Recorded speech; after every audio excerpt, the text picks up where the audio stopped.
Before we begin, take a moment to get comfortable. Let your arms go heavy, your breath slow. And as you listen, feel free to leave a comment sharing what time it is, where you are, and what city or village you're listening from. It's love to know. And if you'd like more quiet stories like this one, don't forget to subscribe so they gently appear when you need them most. Now, let's begin. It starts quietly with a question so ancient and strange that most minds never pause long enough to ask it. Why is there something? Why not nothing? Okay. And if the universe makes matter, why doesn't it make its twin, its mirror, in equal measure? The deeper you fall into the stillness of night, the easier it is to feel this riddle pull at your thoughts like a tide. You lie there, still, in the space between breaths. And inside your body, atoms hum, protons, neutrons, electrons, all of them spinning, vibrating, orbiting in place. Every cell in you is built from matter. But when those particles were born, in that flash of light and time we call the Big Bang, they did not emerge alone. For every particle, a twin should have come too. Equal in mass, but opposite in charge. It's like a coin flipped, but with both sides landing at once. For the electron, a positron. For the proton, an antiproton. It's the same weight, the same presence, but flipped. And yet, here you are. Not a world of mirrors. Not a sea of light made from perfect balance. Just matter. It's this. Where did the antimatter go? You float now in thought, in the dark silence of this strange imbalance. The laws of physics, the most basic ones we trust, suggest that matter and antimatter should have been created in equal parts, okay? And when they meet, they annihilate, leaving nothing but energy behind. Light, heat, gone. So why does anything remain? In the early universe, there was chaos. A sea of high energy, filled with collisions. Particles emerged in pairs, matter and antimatter. Each time they met, they blinked out in a burst of gamma rays. But somewhere in all that perfect symmetry, a tiny imperfection whispered through. For every billion antimatter particles, there were a billion. And one, particles of matter. That one survived. And from that sliver of excess, that strange and lucky imbalance, came galaxies, stars, oceans, skin, thought, you. This tiny asymmetry is why the universe has substance. Why there's light, not just from annihilation, but from stars that burn and eyes that reflect their glow. But this imbalance isn't explained by the standard models. It's not accounted for fully in any clean equation. It is a cosmic mystery that rests beneath everything you know. You shift slightly on your pillow, as if listening closer might bring clarity.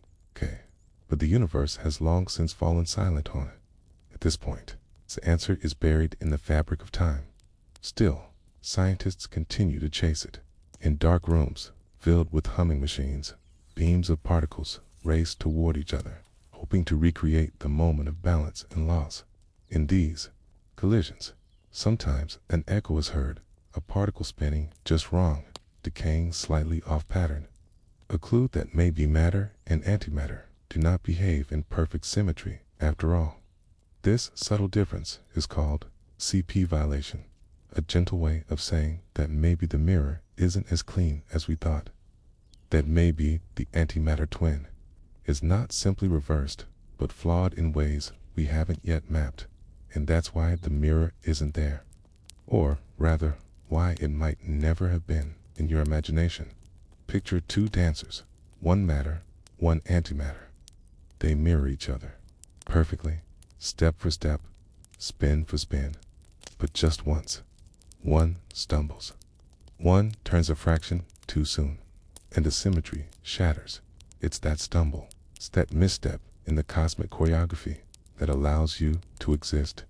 You were born from a mistake, from a tiny flaw in balance. And yet, that flaw is the reason the universe has beauty, complexity, and thought. You are the child of imperfection. There is something hauntingly beautiful about that idea, that everything we are, every neuron, every mountain, every song comes not from perfection, but from the smallest tilt in the mirror. As you float through this thought, remember, antimatter is not fiction. Okay, it is real. We create it in labs. We measure it in space. It flickers into existence and vanishes again. It is not gone. It is simply rare. Dot. And rare things matter more. Even in your own body, traces of antimatter pass through. Okay? In medical scans, in cosmic rays, in the decay of radioactive elements. Sometimes in the flicker of positrons released in PET imaging. Doctors can watch the annihilation unfold, a burst of light from the meeting of opposites. A diagnostic tool made from the same force that nearly ended the universe before it began. Ness. You rest tonight in a strange harmony. Matter, lying still. Antimatter, almost entirely gone but not forgotten. Some physicists wonder if perhaps, somewhere, a galaxy so distant its light will never reach us, the opposite happened. Maybe in that place, antimatter slightly outnumbered matter. Maybe an entire antimatter galaxy twirls in silence, unknowable, unseeable, unreachable. A mirror 2 hours with antimatter stars, antimatter planets, antimatter beings wondering where their mirror is. 2. They would look just like us. Think, perhaps, just like us, but touch them, and the two of you would vanish in a flash of gamma light. It is not a horror. It is a kind of poetry, because the universe is built on duality. Light and dark, matter and antimatter, presence and absence, each giving meaning to the other. As you let your body sink deeper into the night, you can almost feel it, the slow spin of atoms in your chest, the ancient tug of a force that once tried to erase you before you were born, but it failed. And you remained. The question lingers, not just why we exist, but why we alone exist. Why the antimatter didn't win, or why it didn't remain beside us. Perhaps it was never meant to. Perhaps the mirror was always meant to break.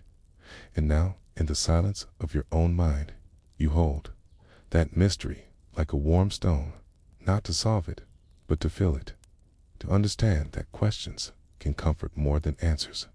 You are built from matter, from particles that refuse to blink away, from a universe that tilted ever so slightly in your favor.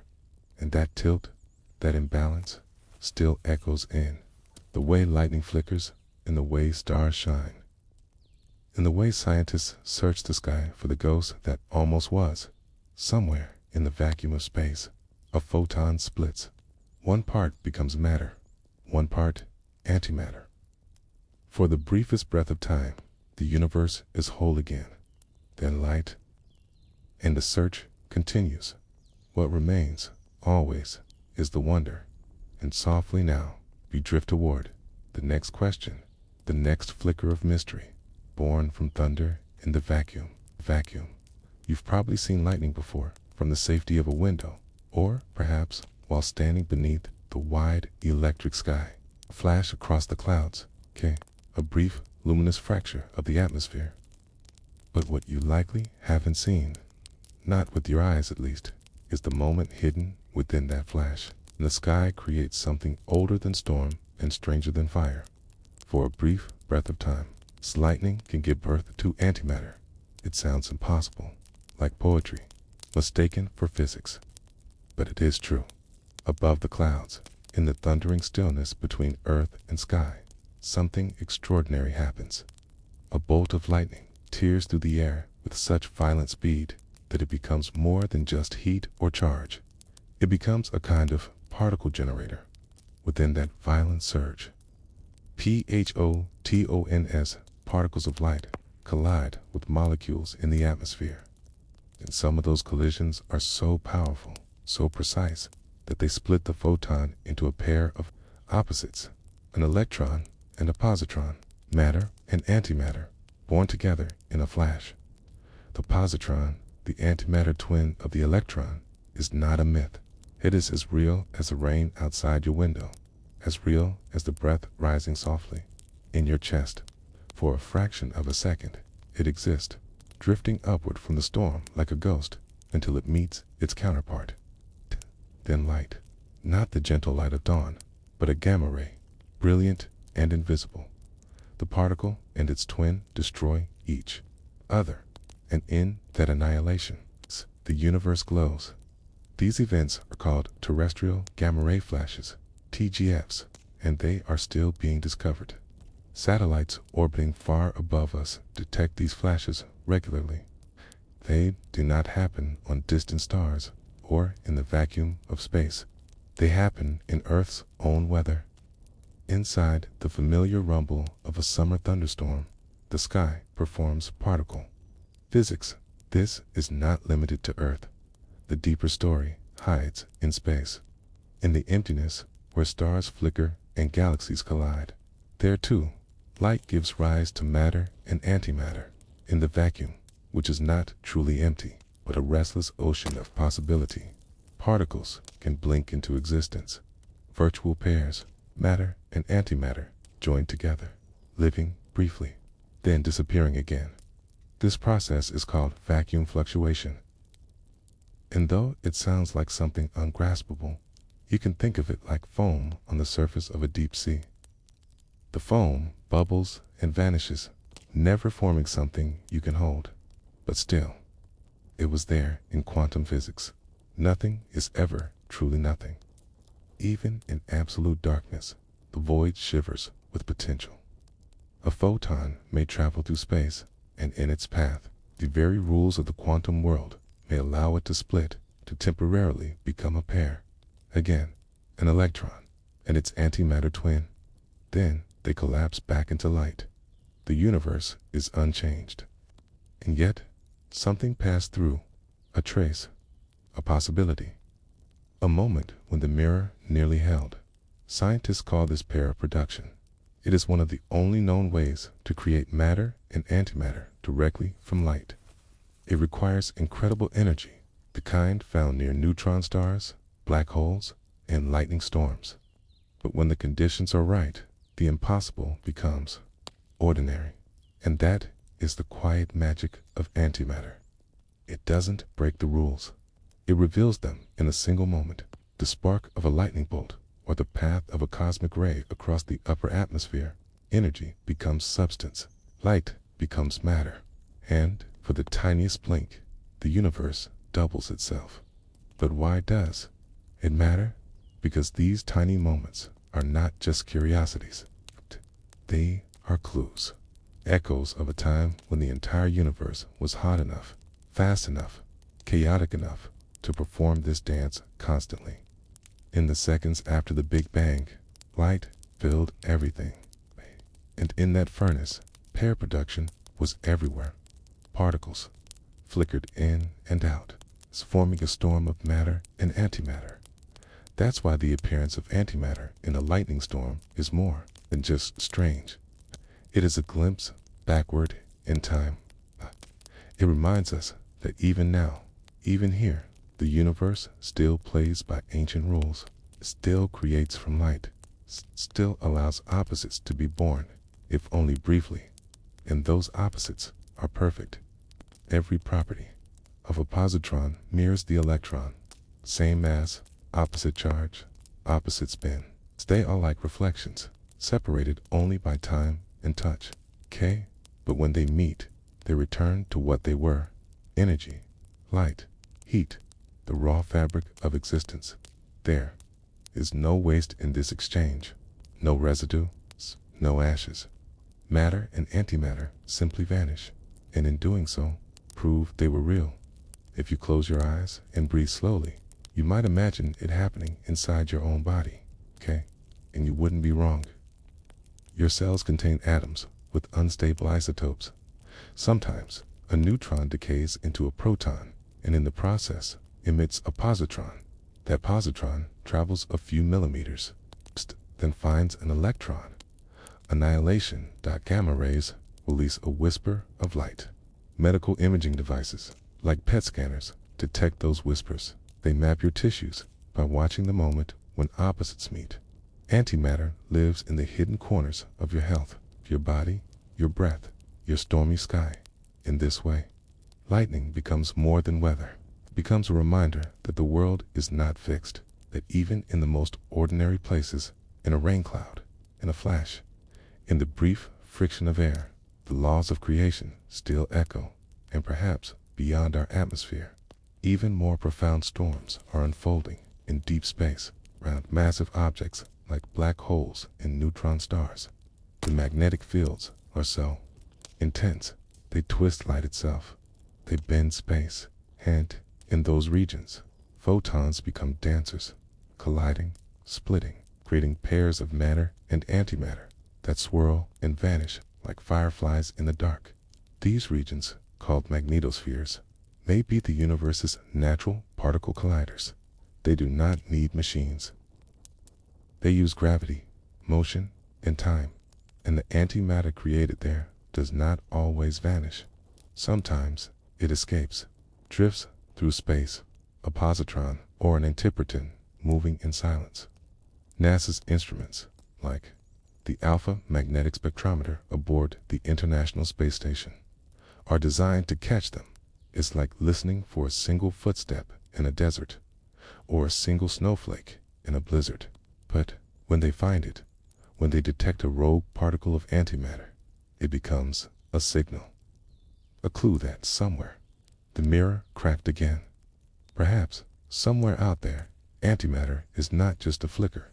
Perhaps it found shelter, a region of space that birthed enough of it to form something lasting, an antimatter star, an antimatter planet, a strange mirror, hidden behind gravity and light. We don't know yet, but the search continues. And while scientists gaze upward, they still look downward, toward the weather, the clouds, the brilliant fractures of sky that still, even now, perform pair production. The next time lightning splits the sky, you might see only light. But somewhere, above the clouds, positrons are rising, and, though they vanish quickly, their moment matters, because they remind you, the laws of creation are not over. They continue, even now, in silence and sparks, and, as you drift into sleep, your mind begins to wonder if energy can become matter, and then vanish again. Then, what about you? Are you not also made of light, paused in substance, waiting to return? But first, a deeper mystery still waits. It's a question older than even this storm. If every photon holds the power to create opposites, why didn't the early universe balance out? What tipped the scale toward matter? And why does anything still remain? Let's go deeper. Let's ask the question behind all questions. The one that gave you this night, this body, this breath, this breath. It begins not with a bang, but with a flicker, a pulse, too brief to be measured, too bright to be witnessed, to even, at first, to seem like it would ever change in the earliest seconds of the universe, before galaxies, before atoms, before even light as we know it. There was energy, thick and undivided, a silent roar of raw potential, compressed into a place too small for space and too fast for time. And then, something changed. That energy fractured into pairs. Particle and antiparticle, matter and antimatter, twins, perfect and opposite. Born together like mirrored breath, each pair existed for a fleeting moment, then collided again, vanishing into light. Again and again, the dance repeated. Energy became particles, and particles returned to energy. A cycle, rhythmic and precise. Nothing gained, nothing lost. It was balanced, flawless, and eternal. But you are not nothing. You were here, warm and alive, breathing in a room with walls, lying under gravity, thinking thoughts that echo through neurons and nerves. This universe exists. It has lasted, and that means the dance broke. Somehow, in that storm of symmetry, I've been tilted, ever so slightly, toward matter. For every billion pairs of matter and antimatter created in the early universe, a single, lonely particle of matter remained. Just one. Just one survivor in a billion. That is all it took to make everything you know. All the stars you've ever seen. All the planets that orbit them. Every atom in every breath of air. All of it built from that one billion sliver that did not cancel out. This is called baryon asymmetry, and it is one of the great mysteries of science. We know that matter and antimatter should be created in equal amounts. That's what the equations tell us, okay? That's what experiments show us. And yet, the universe we see is not equal. It is matter-rich. Everything you touch, everything that touches you, is made of matter. Protons, neutrons, electrons. Ordinary, stubbornly present, antimatter exists, but only in rare places. A whisper in a thunderstorm. A flicker in a particle collider. A ghost inside a medical scanner. Where did his twin go? No one is sure. Cool. But there are theories. Gentle whispers in the mind of physics. Some believe that in those early seconds, when temperatures were high enough for particles to flicker into being, the universe experienced something called CP violation. That's a quiet name for something profound. It means that the laws of physics may not treat matter and antimatter equally, that under extreme conditions, the mirror cracks, the symmetry fails. One side is favored, just enough for a difference to grow. It's like flipping a coin a billion times and having one side win by a single toss. It should even out, but sometimes it doesn't. And in that imbalance, the future hides, because when matter outlasts antimatter, even by the slimmest of margins, something remains. And that remainder becomes everything. It becomes stars that fuse hydrogen into light. It becomes planets that orbit, slowly cooling. It becomes molecules, then cells, then thoughts. It becomes you. You are not an accident, but you are an outcome of chance, not a cosmic mistake, but a consequence of a tilt in the early balance of things. Your atoms are the grandchildren of that early favoring.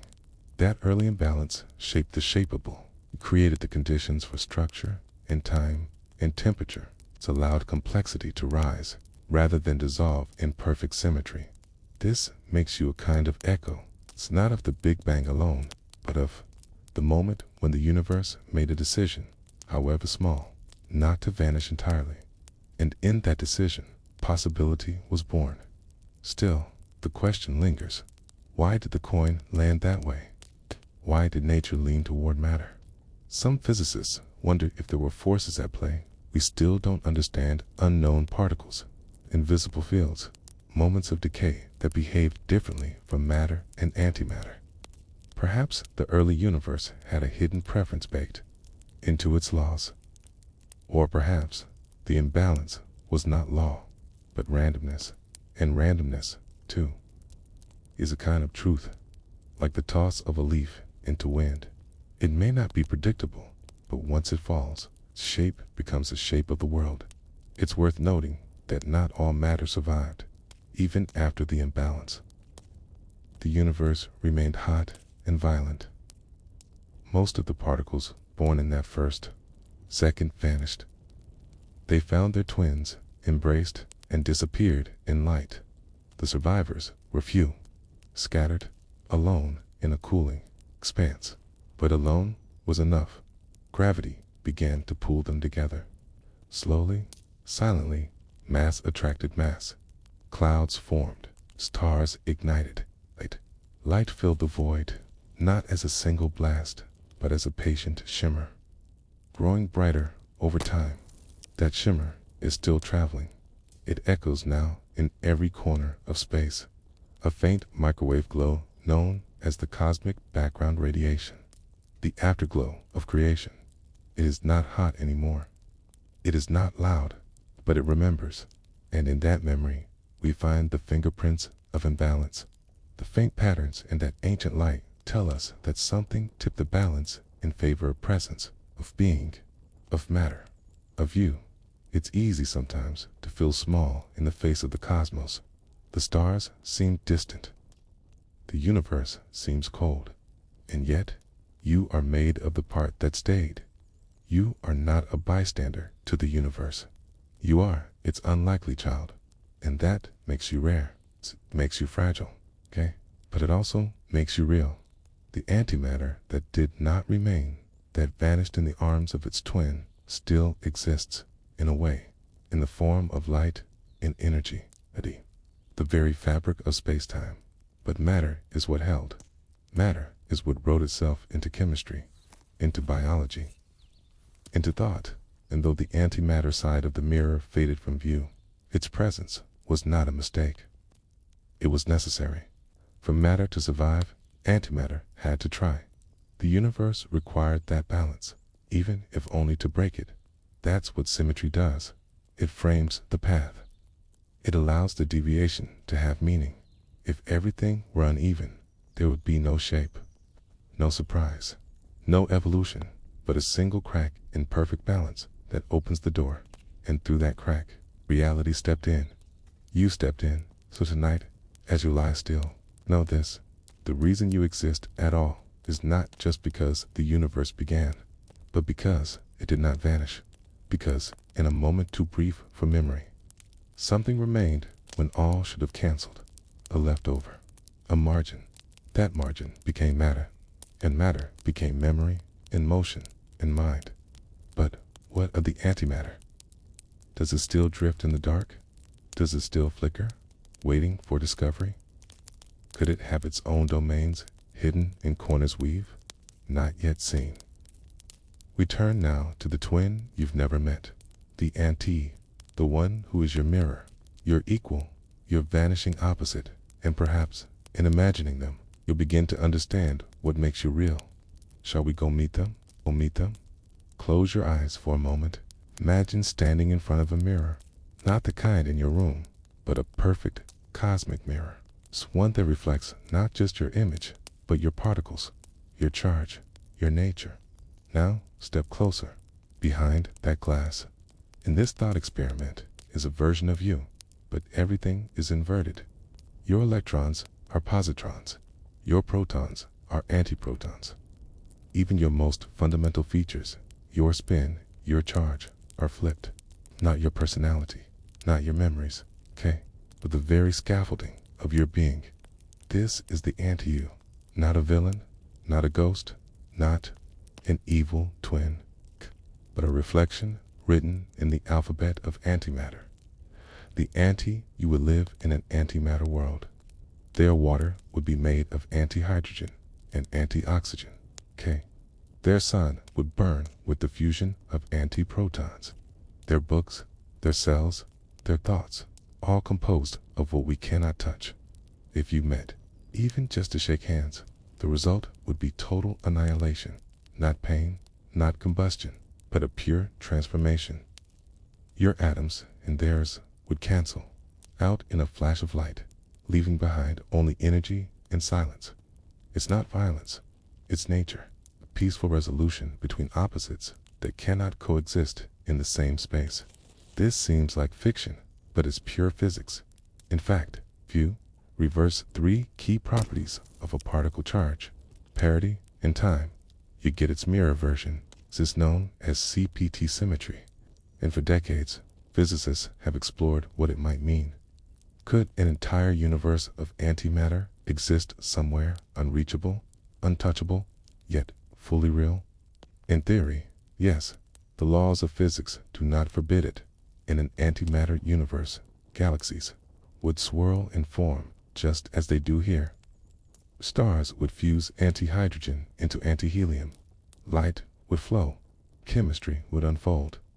Life could emerge, not identical, but symmetrical, and somewhere on an anti-Earth. Perhaps someone like you is lying in bed, listening to a quiet voice explain the mystery of the matter world. Perhaps they, too, are wondering what lies on this other side of the mirror. But if antimatter is so plausible, why don't we see antimatter galaxies in the night sky? Why doesn't a single flash betray their presence? Because matter and antimatter can't mix without destroying each other. If an antimatter galaxy collided with ours. It wouldn't be war, it would be erasure. Both would vanish in a flood of gamma rays, and yet we don't see such floods. The universe seems suspiciously one-sided. Everything we observe, from distant galaxies to the atoms in your hand, is made of matter. Even in the wildness of space, where chaos and collisions abound, we don't detect regions filled with antimatter stars or antimatter dust. This absence suggests something profound. If antimatter versions of ourselves exist, they are far away, perhaps sealed off in another cosmic domain, or hidden in dimensions we don't yet understand. And still, the anti-you whispers, in theory, they are not fantasy, okay? They are possibility. When scientists create antimatter in laboratories, they often produce it in pairs with matter, like particles born holding hands, and particle accelerators like those at CERN, colliding protons at high energy sometimes releases equal numbers of matter and antimatter particles. For a moment, they coexist, and then, unless carefully isolated, they annihilate. This is the challenge. Antimatter doesn't last in our world. It touches matter, even the air, and vanishes, so we trap it with magnets, hold it in vacuum chambers, count it in milliseconds, and each time we catch a single antiproton or positron, we're staring into the mirror of what we are not. Here's something beautiful. The equations that govern matter also apply to antimatter. They obey the same rules. They respond to the same forces, except with reverse charges. In fact, if the universe had tilted just slightly the other way after the Big Bang, we might be the antimatter universe, and we wouldn't know. To us, matter would still feel normal. We would still build telescopes and books and questions. The distinction between matter and antimatter is not moral or aesthetic. It is a matter of context of which side survived. In your brain, positrons, the antimatter version of electrons, are used in PET scans to detect metabolic activity. Tiny particles that vanish the moment they're born, but leave behind traces that we can use to glimpse the living mind. You are, in a way, mapped by annihilation. Your body uses antimatter, not to survive, but to understand itself, and that raises a strange thought. Perhaps antimatter exists to help us see, not just in medicine, but in thought, in perspective, to have a shadow self, a version of you that cannot touch you, but defines you by contrast. It reminds you your existence is not the only possibility, okay? That what you are depends not only on what was created, but on what was lost, and that you might just be the echo of something that could not stay. The anti-you is not someone you'll meet in space, but they are a useful question. They ask you to consider how reality might have shaped itself differently, how fragile the conditions are for what we call ordinary, and how strange it is that anything remains at all. In the labs where physicists study antimatter, even a single antiatom requires immense effort to create and store that. It is expensive, delicate, and fleeting, but it proves a point. Antimatter is real, not a theory, not just math, but observable. If antimatter had survived in larger quantities, the cosmos might be unreadable to us. Or perhaps unreadable to the version of us that formed in physics. Symmetry is often a starting point. We begin by assuming the universe.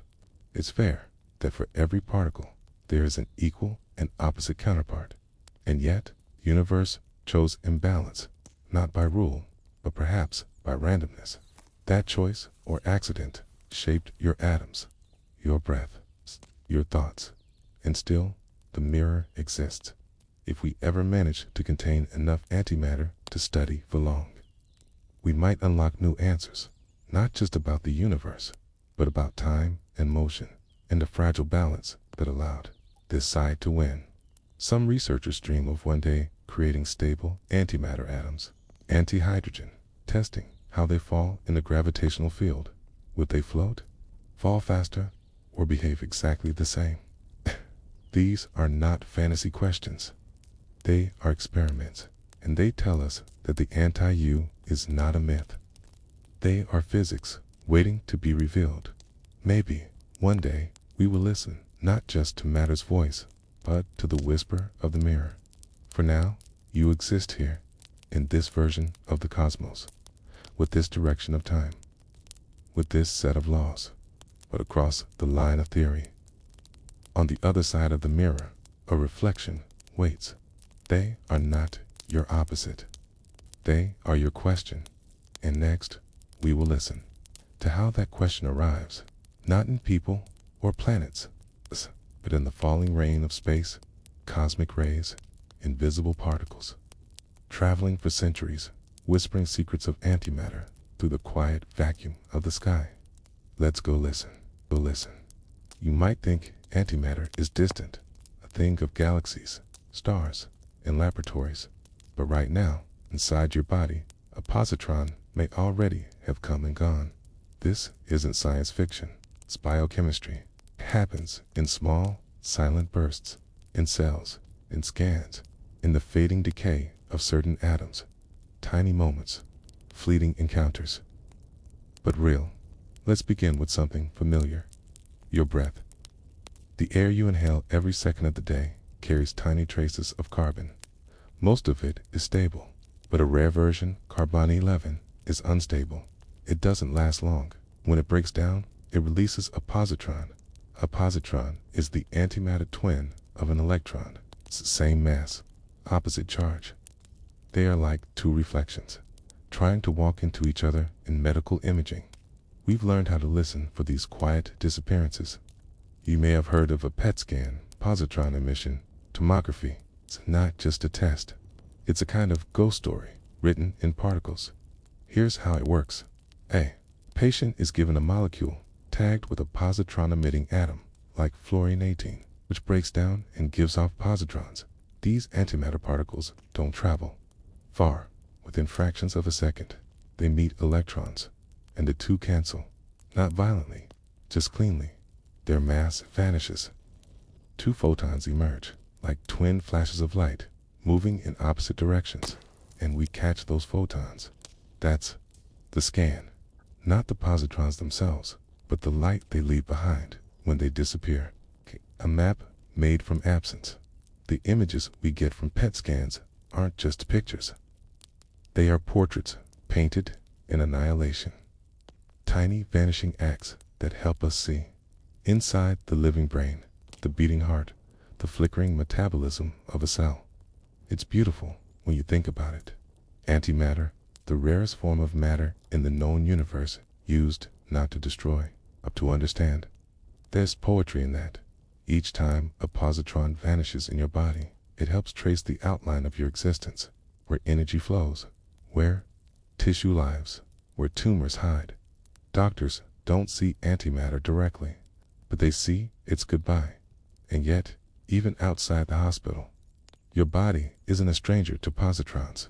Some isotopes found naturally in potassium, an element essential to nerve function and muscle rhythm, also emit positrons during decay. Potassium lives in bananas, in beans, in your bones and blood. So, on rare occasions, a potassium atom inside you will break down. And for just a blink, a single shimmer in time, a positron lives in you. It travels the width of a hair, meets an electron, and both are gone. The body doesn't notice, but physics does. It's a reminder that you are never entirely separate from the cosmos. Even the rarest forces dance in your cells, and this dance, brief as it is, reveals something deeper. The universe has not just built you from matter. It has taught you to use antimatter to know yourself. We create antimatter in accelerators, but we also welcome it unknowingly in our bones. It's strange how opposites can be both destructive and illuminating. How something that ends in light can also reveal the architecture of the living. Let's imagine this another way. You are lying still, perhaps on a hospital bed, perhaps beneath a PET scanner's wide ring. A tracer flows through your veins, fluorine bound to glucose. Your cells take it in like food. Hungry tissues eat faster. Sick tissues eat more. The tracer follows the appetite, and in the deepest folds of your brain, in the quietest chambers of your heart, the decay begins. A positron appears, floats just a fraction of a millimeter, doesn't live long enough to be felt. But in its final breath, it reaches out to an electron. They meet, they vanish, and a pair of photons burst outward like a sigh of light in the dark. Detectors ring the room, declines, and software stitches their stories into an image. What you see, what your doctor sees, is a flickering map of life, written in antimatters. Goodbye. These aren't dramatic explosions. No fire, no noise, just soft flashes of truth. The paradox is elegant. Antimatter, so dangerous in theory, becomes a diagnostic tool. It helps us find tumors early, understand dementia, track the flow of life inside the body. And it does all this by disappearing, by becoming nothing, by returning to the silence it came from. Think about how strange and delicate that is, to use a particle that, on contact with reality, vanishes, and to build medicine from it. You don't feel it happen. You don't remember the positrons that visited you, but their trail lingers in the form of images, answers, awareness. And there's something comforting in knowing this, that even particles which exist, for less than a heartbeat, can still help. You see ourselves more clearly, that inside you, right now. Physics is at work in ways you'll never sense, but which matter deeply. Your body is not just biology. It is quantum. It is ancient. It is an arena for matter and antimatter to meet. And sometimes, that meeting writes the story of healing. This, too, is part of the antimatter narrative. Not just annihilation, not just cosmology, but care and curiosity, and the gentle mapping of life. Even now, research continues. New tracers are being developed, ones that bind to specific cells, arcing diseases with greater precision. And positrons, again, are the messengers. Tiny carriers of insight, born to vanish, but leaving light behind. As science advances, we may one day find ways to keep antimatter longer, to explore new treatments, to understand deeper layers of physiology. But for now, we catch it like fireflies in jars, briefly, carefully, respectfully, and we listen to what it tells us before it goes dot in the end. It's not about the positrons, it's about the patterns they reveal, the hidden flows, the quiet imbalances, the fingerprints of life. And so, as you lie still tonight, you carry within you traces of a deeper dance, not visible, not heard, but present. A positron may have visited you today and gone, and in its going, it may have helped someone see you more clearly, even if you never knew. And now, from your body, we turn our gaze back outward, to the sky, where positrons fall like quiet rain, where cosmic rays carry hints of other origins. In the next chapter, we will listen to these space-borne particles, the clues they bring from the galaxy, and what they whisper about antimatter beyond Earth, high above the clouds, far beyond the reach of breath or weather. Space is not empty. It is quietly alive, not with noise, but with motion. Particles flickering, sipping, striking, moving too fast for sight, too small for sound. They are called cosmic rays, but they are not rays at all, They are particles, real, tangible fragments of atoms, hurled across the galaxy by things far more ancient and powerful than anything here on Earth. Imagine a single proton, tiny, invisible, and alone. Now imagine it's shot out of a supernova, a dying star's last breath.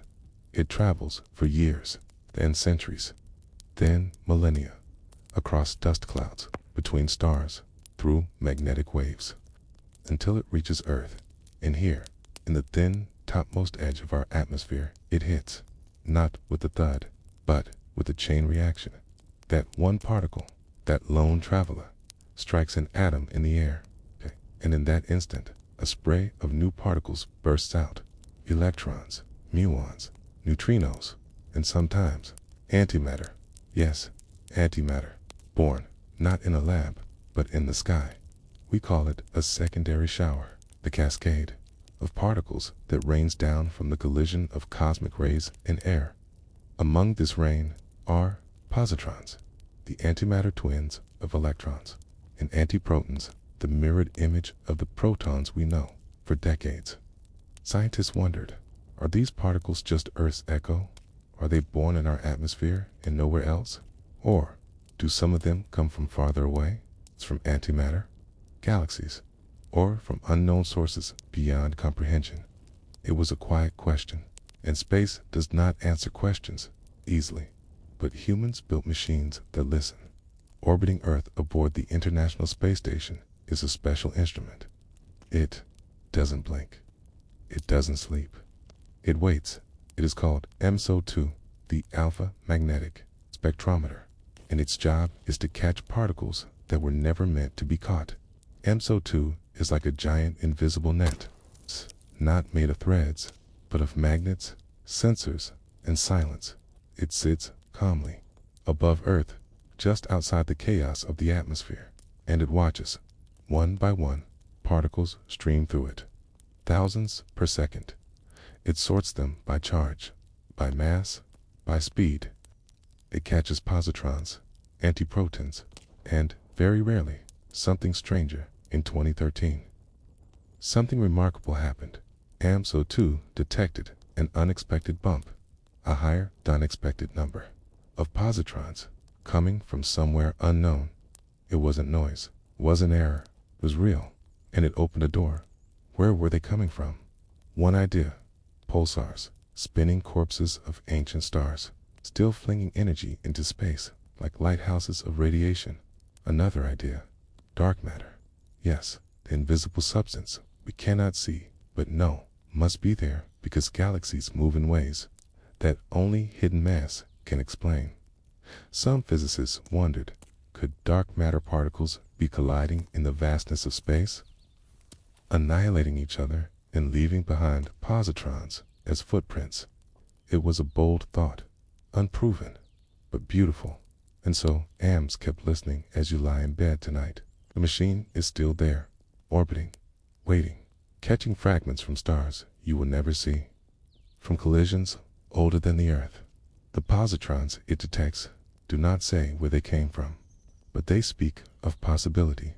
Not just that antimatter exists, but that it might be born in ways we don't yet understand. There's something dreamlike about this, that above your head, a river of particles flows, okay, and among them may be hints of the earliest moments of the universe, of forces that shaped stars, of secrets we still do not know how to hold. Let's go deeper. When a cosmic ray enters our atmosphere, it does not arrive politely. It strikes with energy, sometimes more energy than the most powerful particle colliders on Earth. In that first impact, protons break apart, neutrons fracture, quarks scramble, and out of the wreckage, new particles emerge. Some exist only for microseconds, some decay before they touch the ground, but some reach all the way down, to mountaintops, to sea level, to your skin. Yes, cosmic rays touch you. Okay. Even now, they pass through you every second, mostly unnoticed, harmless for the most part, but always there, and occasionally among them a positron. It enters, it passes through, it vanishes, and yet its journey began billions of years ago, in a place your eyes will never reach. When EMSO-2 detects a positron, it doesn't see it directly. Right? It tracks how the particle bends in a magnetic field. Neutrons curve differently than electrons. Their charge is reversed. It's like watching footprints in the snow, but knowing the shape of the shoe just from the curve. Each detection is a signature, a silent confirmation. There is antimatter out there. Still, the mystery remains. Where does it come from?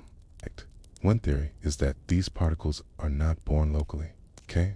that they are ancient, drifting from the far corners of the Milky Way, or perhaps even from mere regions of space where antimatter might dominate instead of matter. Could there be antimatter stars, antimatter planets, entire galaxies built of the ghost twin of our reality?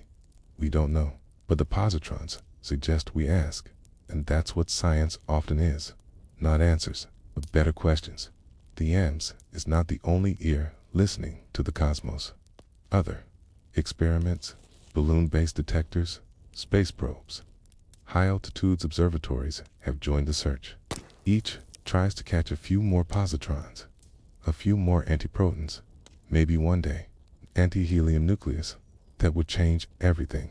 Because unlike positrons and antiprotons, which can be created in collisions, antihelium is harder, heavier, unlikely to be born in a shower of particles. If it exists, it may have come from a place where antimatter is normal. And if we find it, we may finally have proof that the universe still holds whole pockets of antimatter, that somewhere a star made of antimatter shines. It is a hope, a quiet one, but not impossible. That's what cosmic rays give us, a way to read the invisible. They are messengers from beyond, and antimatter is their quiet signature. There is beauty in this kind of search. No lights, no explosions, okay? Just silence and patience. And in that silence, we listen to the universe. We let it tell us what it can, even if the language is made of particles. And the voice comes only once in a million collisions. Now, as you rest, imagine the sky, not as a ceiling, but as a field through which these particles fall. Imagine positrons drifting down like cosmic snowflakes, silent, delicate, ancient, and imagine the machines that catch them. Built by hands and dreams and math, we call them spectrometers, detectors, instruments, but they are also ears, also hearts, listening for the invisible twin of what we are, and perhaps, one day, for the voice of something stranger, something we've not yet imagined. And so, we keep listening. We listen with satellites, with stations, the quiet minds, and in that listening, we may discover not just the shape of the universe, but the reason we exist. Because if antimatter had not vanished, it would not be here. And the fact that we are makes every positron found a kind of echo of something that almost was, and something that still might be. Now, what if Earth itself could create antimatter, not from space, but from storms, far above your sleeping world, past the hush of wind, beyond even the cry of birds in the thin blue sky? A machine circles endlessly in silence.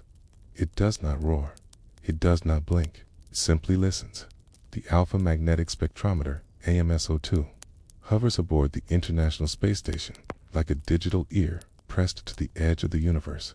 It was not easy to get there. EMS-02 was dreamed into being over decades by scientists who believed there were still hidden things in space. Things like dark matter, things like cosmic antimatter, things too rare to find in a lab, but too important to ignore. So they built a machine that could listen to the galaxy, not with microphones, but with magnets, charged plates, detectors that can feel a particle's breath, see its path not as light, but as a signature in curvature. It is a kind of telescope, but not for stars, for whispers. When AMSO2 was launched in 2011 aboard the final flight of Space Shuttle Endeavour, it marked a quiet milestone. Humanity had built the most sensitive instrument ever flown in space. For tracking antimatter, it was bolted carefully to the ISS, attached not just with steel and wires, but with hope. Hope that somewhere in the cascade of cosmic noise, few particles would arrive that made no sense, that bent the wrong way, that had the wrong mass, the wrong charge, or the right kind of impossibility. AMSO2 is a layered machine, 7 complex systems folded into one body. Each layer has a task. Together, They act like a gauntlet through which particles must pass. The first layer watches for timing. When the particle arrives, the second uses magnets to bend its path. Its charged particles curve, positrons one way, electrons the other. From the angle of this curve, the machine learns mass and speed. Other layers measure energy, direction, even the particle's identity. And then comes the sorting, the noticing. The rarest thing of all recognition. When a positron glides through MSO2, it leaves a trail. The machine doesn't just see a point, it sees motion. History. From this history, scientists on Earth infer a story. Not just what passed through, but where it may have come from in the years since AMSO2 began its orbit. It has recorded over 200 billion cosmic rays. Each one is like a message in a bottle. Some are mundane, some are confusing. A few are thrilling. In 2014, AM scientists confirmed a rise in the number of positrons at certain energies. Not a wave, not an explosion, but a slow, persistent bump in the graph. The bump wasn't noise. It wasn't a mistake. It was something. What did it mean? That is the poetry of AMS. It does not give answers. It gives mysteries, wrapped in math. The bump suggested new physics, perhaps the echo of dark matter colliding, or perhaps pulsars spinning star corpses, flinging particles across the void. Or maybe a fragment from something we don't have a name for yet. AMS is a listener, but more than that, it's a reminder that not all listening ends in understanding. Some listening simply makes you more curious. When a positron collides with an electron, they vanish. Flash of light replaces them. This is annihilation. But before that final moment, if you catch the positron just for a breath, you can learn from it. And AMS, it's one of the few machines ever built that can catch such a breath. You lie in bed. The earth spins softly below. Above you, AMS glides in cold darkness. At this very moment, it may be catching another anomaly, a particle curved just slightly wrong. It's a fragment of antimatter, born in a place you will never see. You may never know its name, but its data will be sent back to Earth, processed, puzzled over, and maybe understood, or maybe not, because some things are known only by their questions. The magnet in the AMSO2 is crucial. It bends the path of charged particles just enough to reveal their identity. Without this bending, positrons will look too much like electrons, antiprotons too much like protons. Curvature is character, curvature is truth. But magnets wear out, and the magnet aboard AMS was not made to last forever. In time, its field may fade, its power to bend may lessen, and yet, even now, even as the years accumulate, AMS continues to sort. 2-track, 2-wonder. Each particle it detects is added to a silent archive, a library of motion, collected in space, read on Earth. There is something deeply human about this, to send a machine so far, to ask it to notice so gently, and to wait, sometimes for years, for its whisper of data to be meaningful. And in that whisper, to find not a sentence, but a question. What else is out there? Antimatter isn't the only thing AIM searches for. It also looks for signs of strange quarks, for heavy nuclei, for antihelium, the holy grail of space antimatter. Antihelium would be revolutionary. Too heavy to form naturally in cosmic ray collisions. Too strange to be a fluke. If even one antihelium nucleus were found, just one, would suggest the existence of entire regions of antimatter in the universe, anti-stars, anti-galaxies, a mirror cosmos, drifting alongside our own.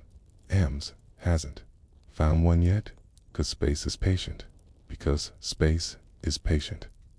And discovery favors the quiet. Sometimes, astronauts float past AMS on spacewalks.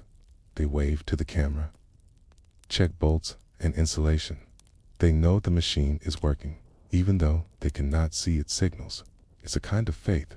Faith in the invisible. Faith in the improbable. Faith in the idea that a few particles caught at the right moment could change everything. Not overnight, not in a flash, but slowly, a new understanding dawning like stars before sunrise. One day, AMS will be decommissioned, brought home, or left in orbit, but its data will remain. Scientists will sift through it for years, decades, maybe chasing patterns they didn't know to look for. That's the other magic of machines, like AMS.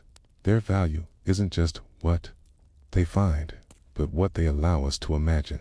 Each positron, each antiprod, each curve in the data is a gentle nudge, a reminder that our universe is still full of things we barely understand.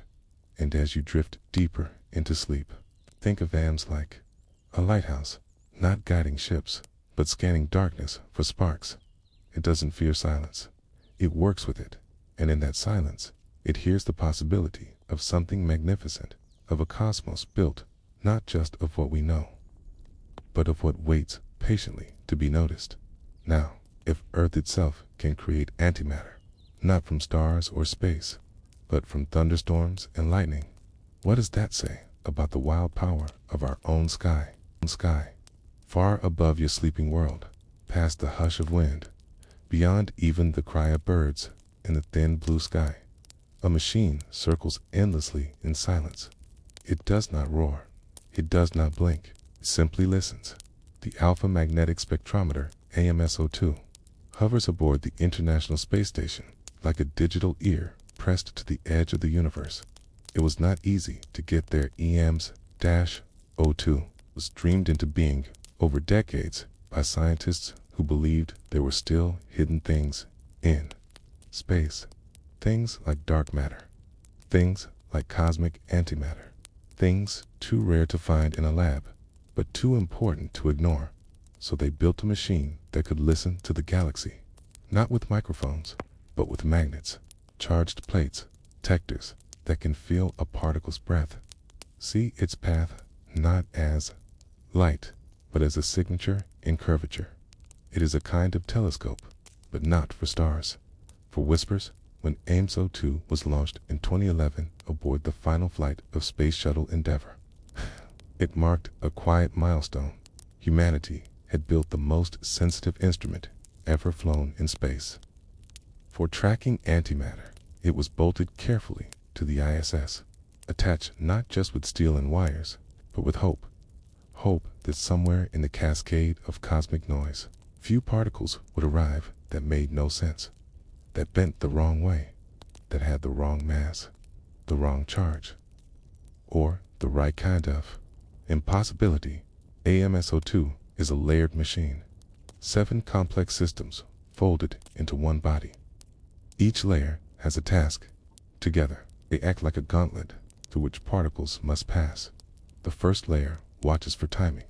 When the particle arrives, the second uses magnets to bend its path. Its charged particles curve, positrons one way, electrons the other.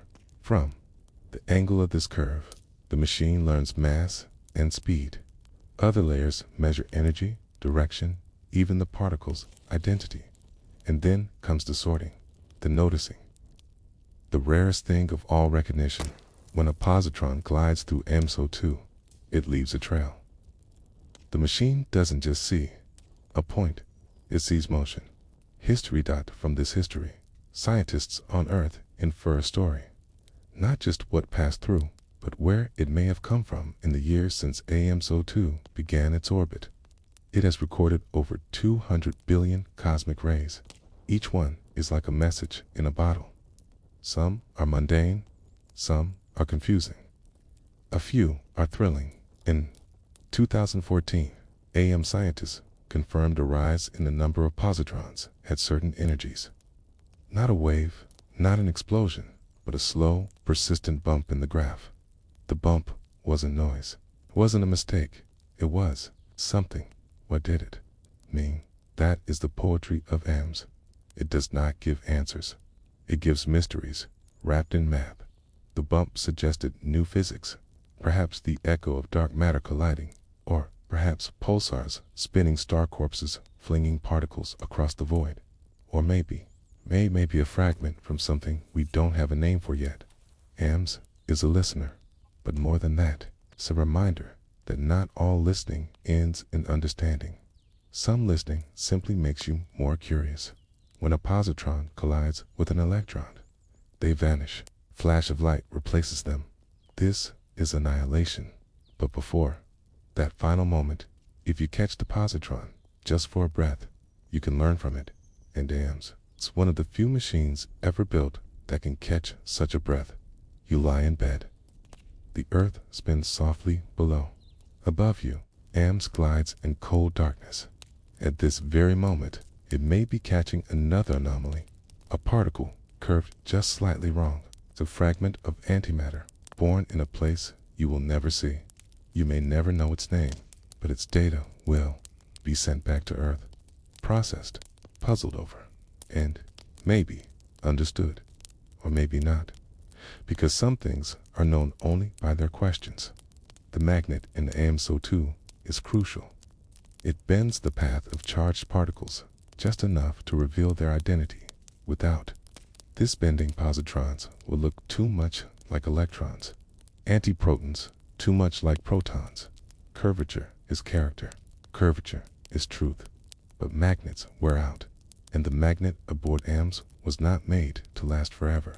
In time, its field may fade, its power to bend may lessen, and yet, even now, even as the years accumulate, AMS continues to sort. 2-track, 2-1. Each particle it detects is added to a silent archive, a library of motion, collected in space, read on Earth. There is something deeply human about this, to send a machine so far, to ask it to notice so gently, and to wait, sometimes for years, for its whisper of data to be meaningful, and in that whisper, to find not a sentence, but a question. What else is out there?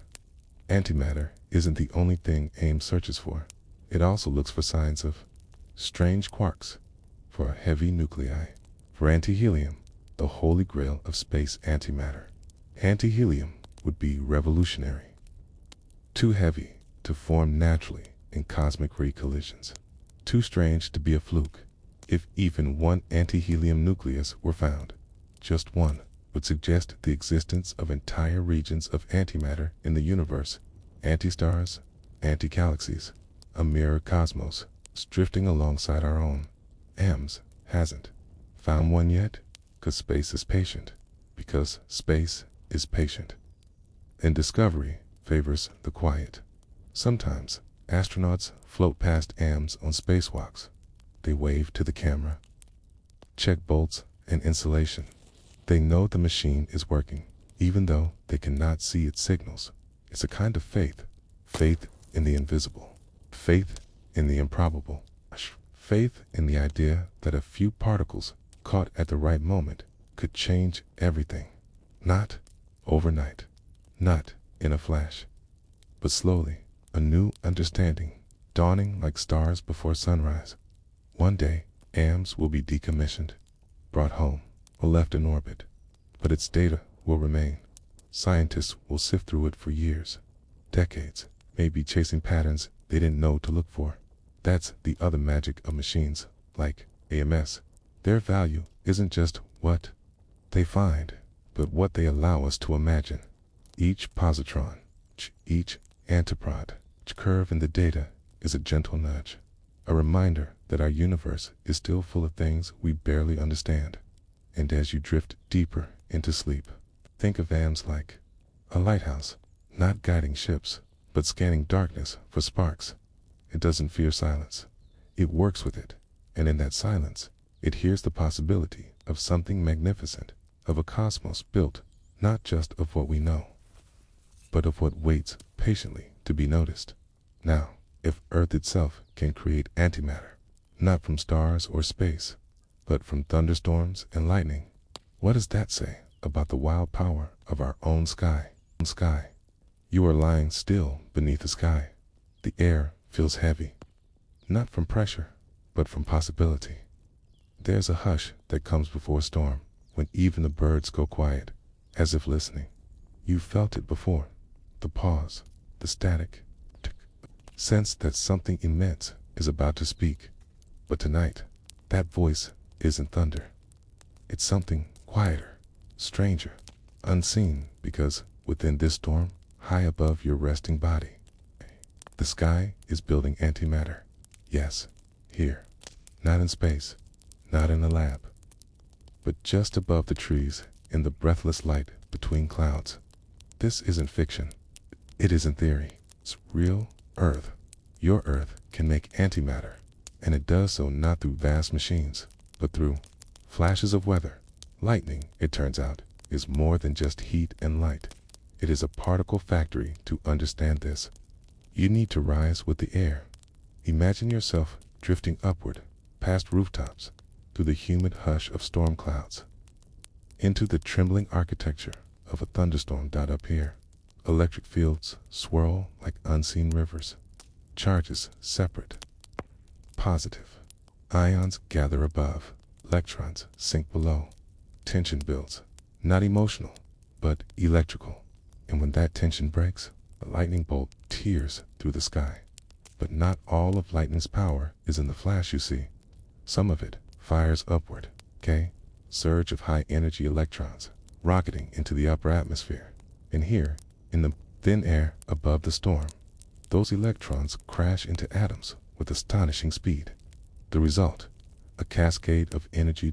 Photons, X-rays, gamma rays, and in just the right conditions, an even rarer result, a photon so powerful that it becomes something else, not light, but matter, an antimatter, a positron, an electron born together from pure energy. This process is called pair production, and it is as poetic as it is real.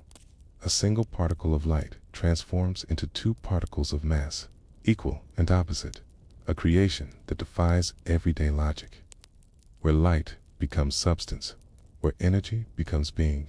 It happens more often than you think. Scientists have discovered that thunderstorms can emit brief, tense bursts of gamma rays, called terrestrial gamma ray flashes, or TGFs. These flashes last less than a millisecond. Boy, in that moment, that impossible blink, particles are born from stormlight. NASA's Fermi Gamma Ray Space Telescope has captured them. So has the RESI satellite. So have other instruments floating far above your head. They watch from space as Earth breathes sparks of antimatter into the sky. The positrons created in these flashes don't last long. They collide with electrons nearby, and when they meet, they annihilate a quiet erasure that leaves behind a pair of gamma rays. But before that end, some of these positrons escape, not downward into the Earth, but upward into the open air. Some may even reach orbit.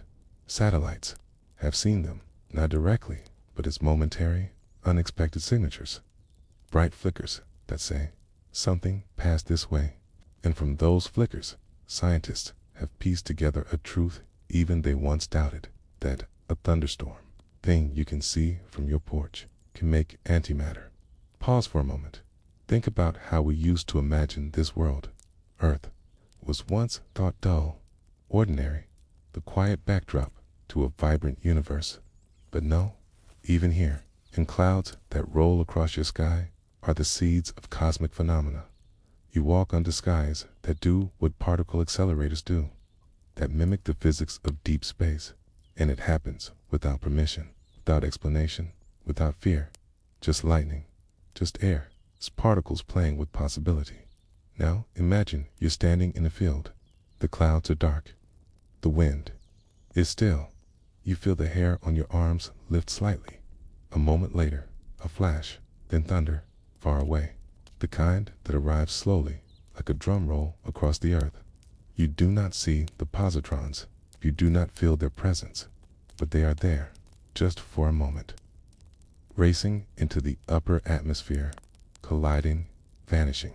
Invisible echoes of a world made new. It's strange, isn't it? We often think of antimatter as alien. It's futuristic, as something needing spaceships or labs or billion-dollar machines. But your own planet makes it in passing, without effort, without warning.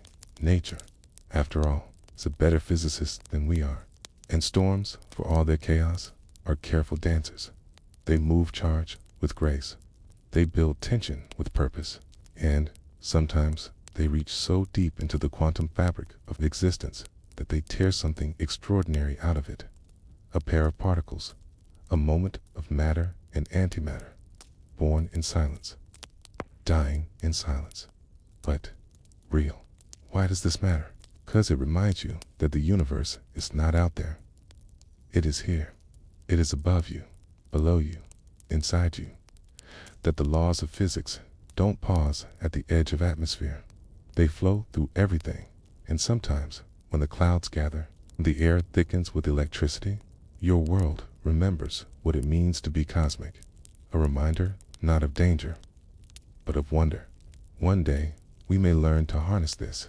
Imagine weather stations, not just measuring wind and rain, but catching antimatter in nets of magnetism. Imagine aircraft flying into storms, not to escape, but to study, to map the birthplaces of positrons, to ask, how often does this happen? Does it teach us about Earth and about the stars? Because if storms can birth antimatter, what else might they tell us? What else do they carry, hidden behind the flash? The sky holds secrets, some in the form of rain, some in the shape of lightning, and some in particles too small to see, too fast to catch, but not too quiet to hear. If you listen closely, not with ears, but with wonder, you might begin to sense it. The storm as alchemist, the lightning as composer, the sky as a birthplace for things that should not be, but are. Tonight, as you fall asleep, let the thought settle beside you that the very weather above your home is part of a cosmic story, not just water and wind, but physics, mystery, creation, and perhaps, just perhaps, the next great scientific surprise won't come from Mars or from a collider, but from a quiet farm field lit for a moment by a single bolt of light. And just beyond that flash, something vanishes that was never supposed to exist at all. Now, close your eyes and imagine what else might drift between stars and storms. You are not falling asleep.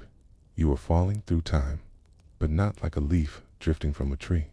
Not even like a stone sinking in still water.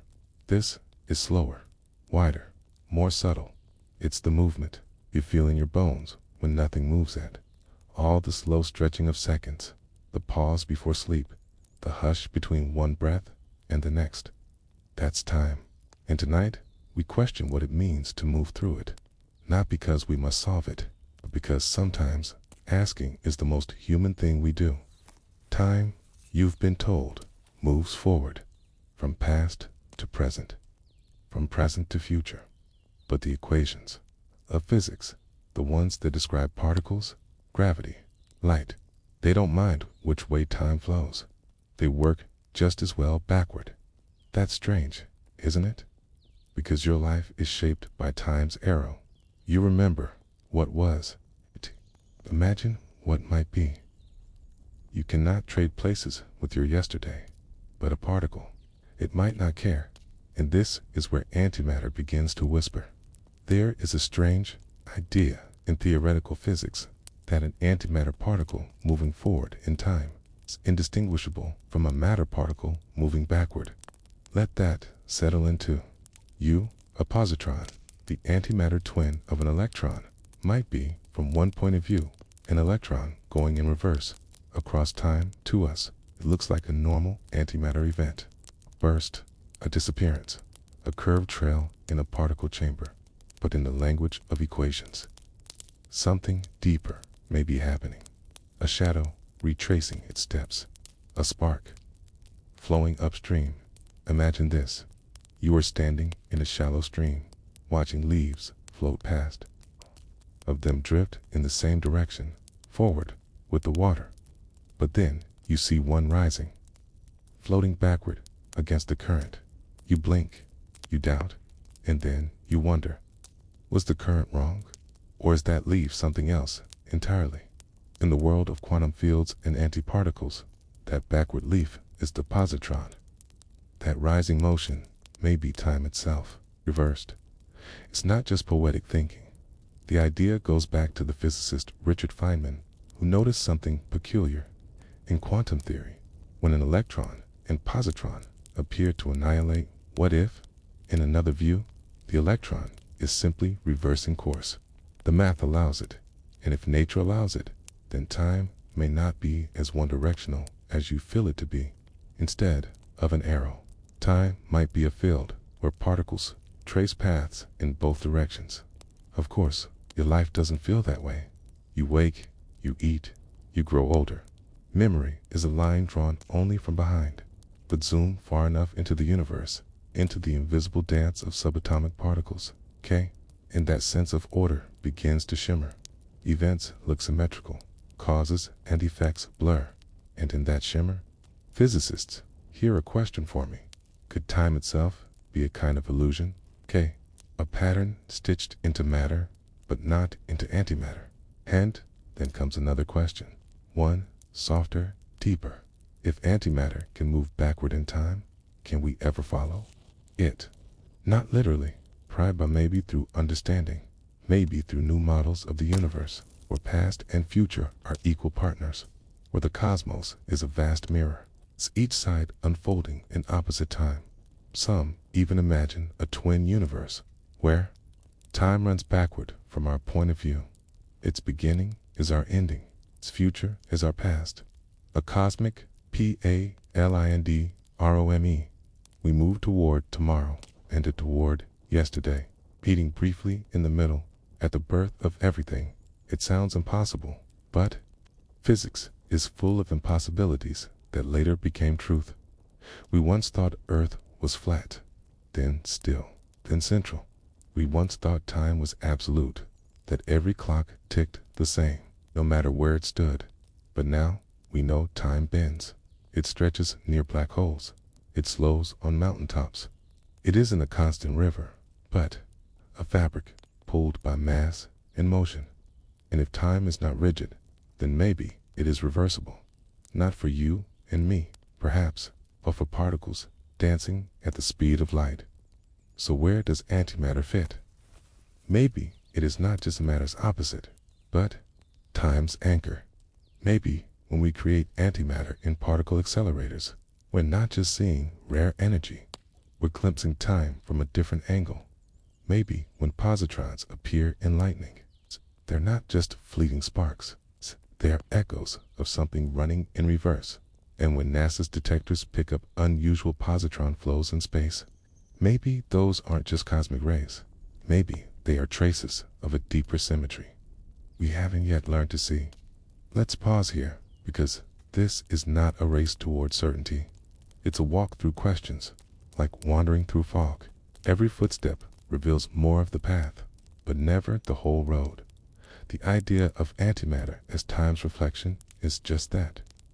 An idea, unproven, elegant, unfinished, but even. Without proof, it reshapes how we feel about the universe. It reminds us that forward is only one way to move. That time too might ripple, loop, or fold. And then comes the dream. The one shared by scientists, poets, and wanderers alike. What if we could one day step sideways through time? Not just back, not just forward, but into its depths. Feel it as a landscape rather than a line. See cause and effect blur, merge, reverse. Hear the universe whisper its story from both ends at once. Not to change the past, not to escape the future, just to understand what time truly is beneath all the ticking clocks.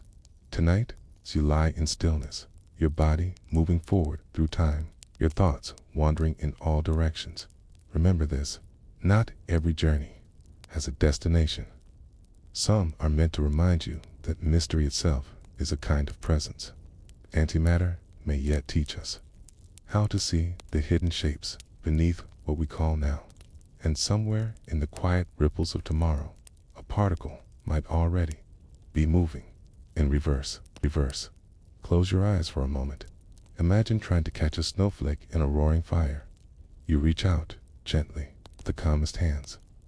But before your fingers even close, it's gone, melted, destroyed, not because of carelessness, but because it was never meant to survive contact. Now imagine that snowflake is antimatter, not cold, but impossibly hot, not frozen water, but pure potential energy. And you are made of matter. So the moment you touch, both of you disappear in a blaze of perfect annihilation. That's the paradox. To know antimatter, you must not let it touch you. In the grand halls of physics, this has become one of the most delicate dances in all of science. How do you study something that dies when it comes near? The answer lies in invisibility, in silence, in not touching. It begins with magnets, powerful, precise, patient magnets that form invisible walls around tiny regions of space. No container, no glass, no metal. It's just fields. Because the moment antimatter brushes real matter, it ceases to be so. Scientists create what's called a pinning trap, a combination of electric and magnetic fields that can suspend a single antiparticle like a pearl floating midair. No walls, no friction, only forces. A cage made of nothing, okay? With no bottle, and inside it, for a few heartbeats, antimatter hovers. The first time this was done, the world barely noticed. It wasn't loud, it wasn't cinematic. A tiny speck suspended inside a vacuum chamber the size of a room, detected by the faintest signals, the quietest bursts. But for physicists, it was like bottling lightning from the Big Bang. Antihydrogen, a single atom of antimatter. It's held, not annihilated, for a fraction of a second. And in that flicker, a door opened, because this wasn't just a physics trick. It was a message. We can study what we once thought unreachable. We can build the tools to listen, to observe, to measure, and slowly, so slowly, to understand. But it is not easy to trap antimatter. You must first make it. And that is no small task. It begins in particle accelerators, where protons are flung at nearly the speed of light into targets so dense they almost swallow energy. The collisions that follow are not explosions, but transformations. For the briefest flashes of time, energy becomes matter and antimatter. An electron and a positron, okay? Proton and an ANTIP, ROTON, twins, born from light, doomed to meet again in destruction, unless separated instantly. That's the catch. You can't just make antimatter. You must catch it the moment it appears. Otherwise, it will vanish in the arms of its twin. So detectors are built like cosmic nets, spun of magnetic fields, designed to guide antiparticles away before they meet their opposites.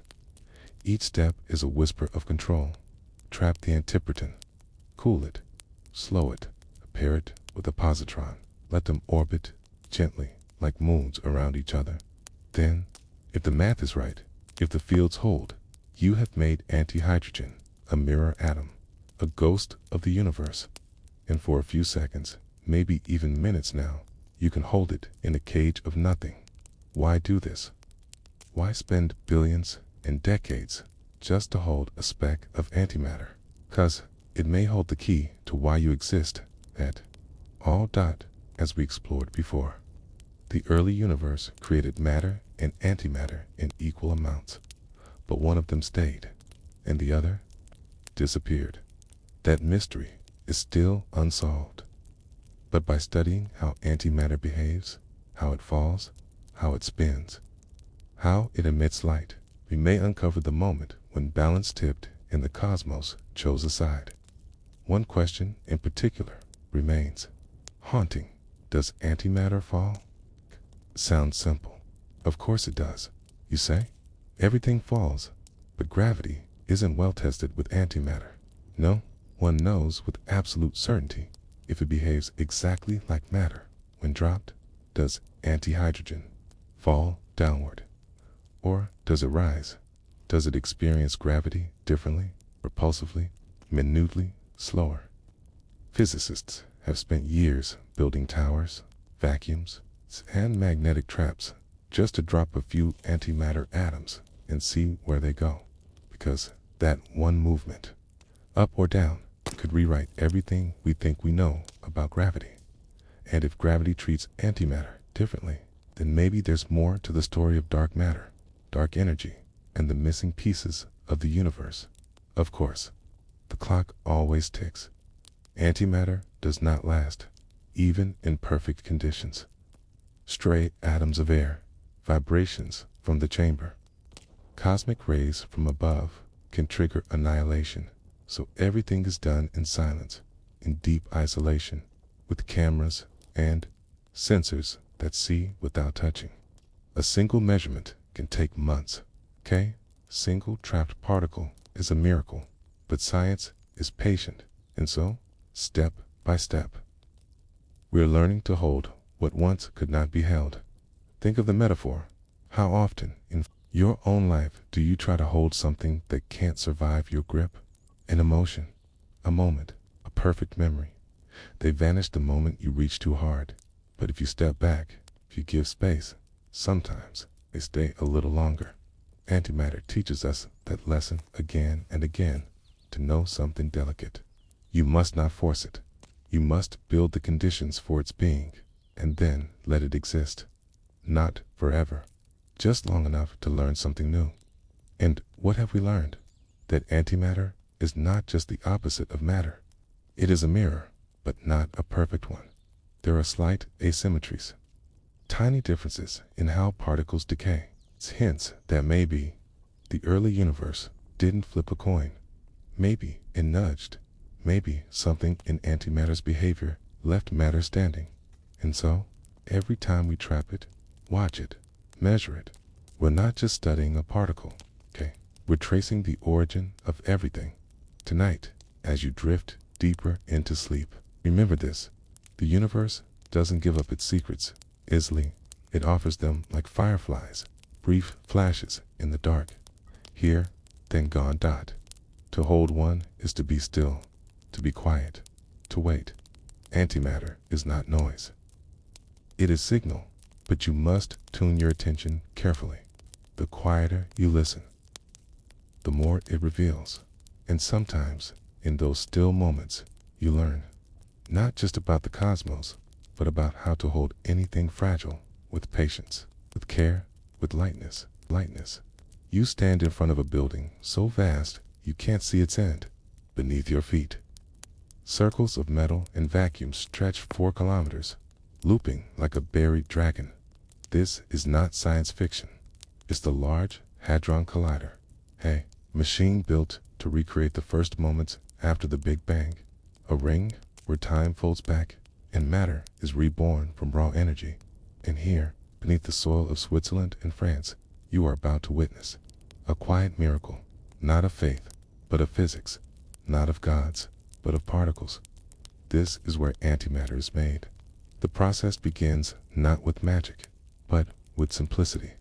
A hydrogen atom stripped of its electron, leaving only a proton. This proton is placed inside an accelerator, a long tube lined with magnets colder than outer space, emptied of air, curved like the bones of a sleeping snake.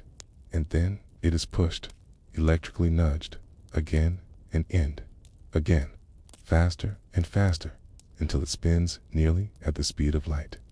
Single proton, racing around a 27-kilometer ring, 10,000 times a second. And then we crash it, not carelessly, but with purpose. The proton slams into a metal target, its energy unraveling, exploding, not outward, but inward. In that explosion, a fragment of the Big Bang returns. Particles emerge from the wreckage, fleeting, unstable, barely real. And among them, whisper, an antipater, the mirror of the thing that struck, identical in mass, opposite in charge, born not out of nowhere, but as a balancing act. Because energy, to become matter, must always obey the rules. If it makes one proton, it must make an antipater to dot symmetry, always symmetry. But that's only the beginning. The antipater, the fragile and reactive, wants to vanish to meet its opposite and disappear. So we steal it away with magnets and timing, is guided into another chamber, an antiproton decelerator. There, it is slowed down, cooled with electric fields, trapped, not forever, but long enough, and once still, it can be combined with its other half, a positron.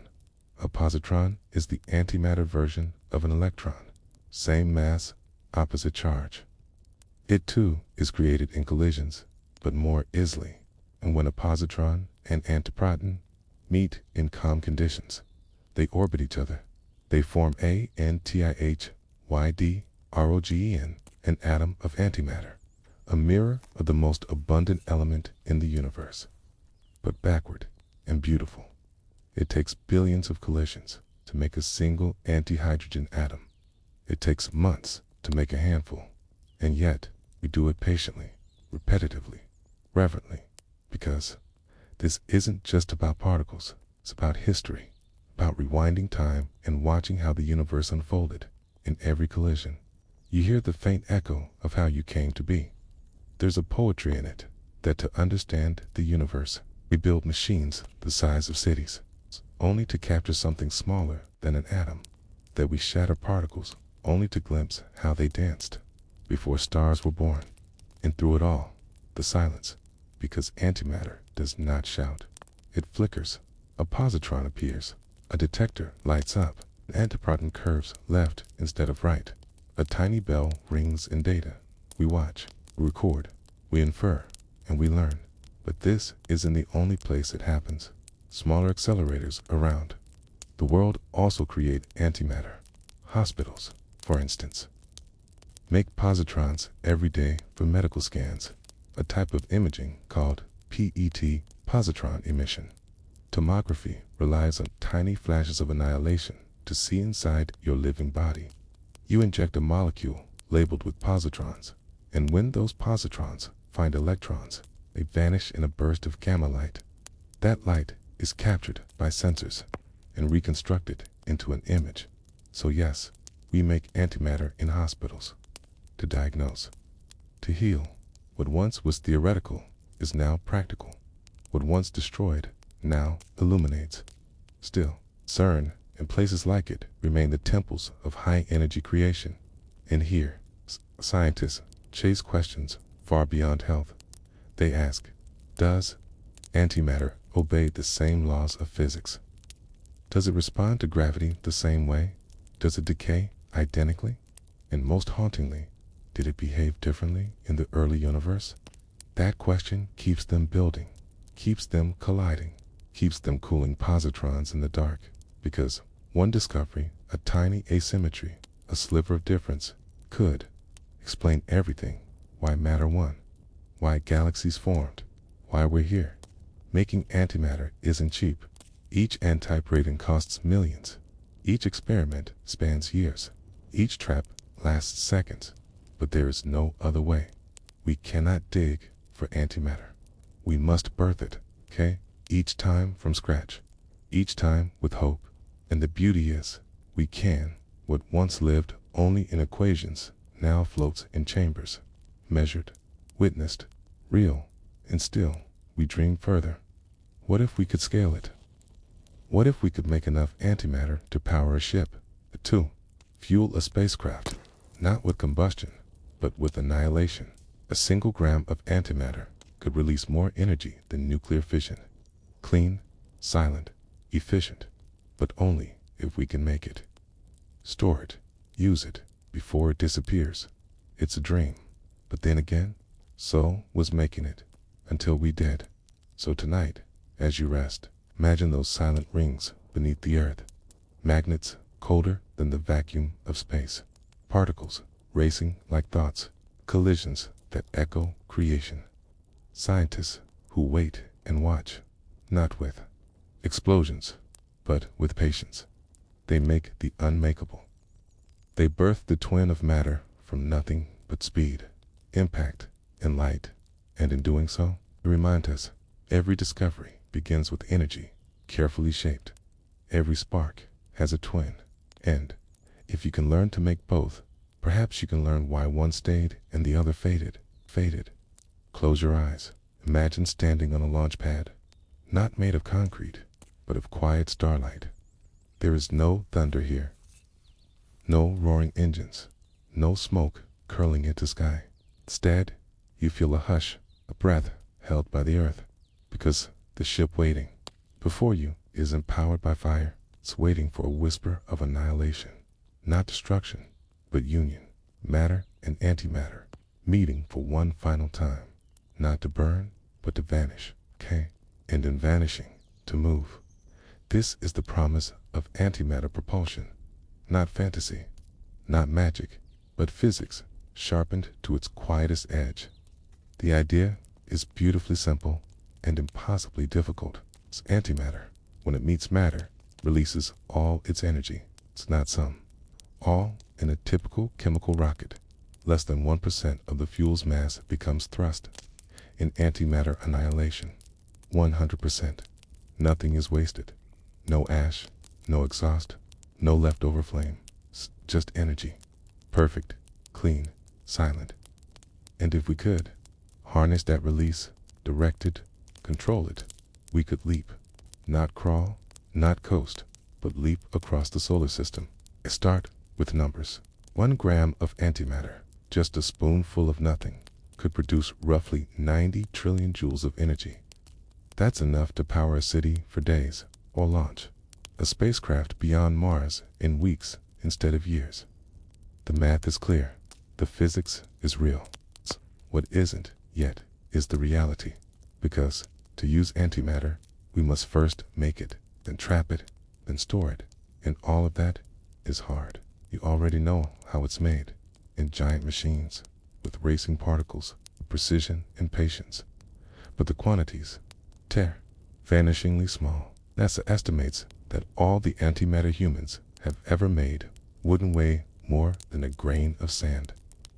To fuel a ship, you'd need grams, hundreds of billions of times more, and every particle made has to be held in place, suspended in magnetic traps, never touching the container walls, because even a whisper of contact means instant annihilation. You can't store it in a tank. You can't pour it like fuel. You have to levitate it, isolate it, balance it like a soap bubble between electric fields.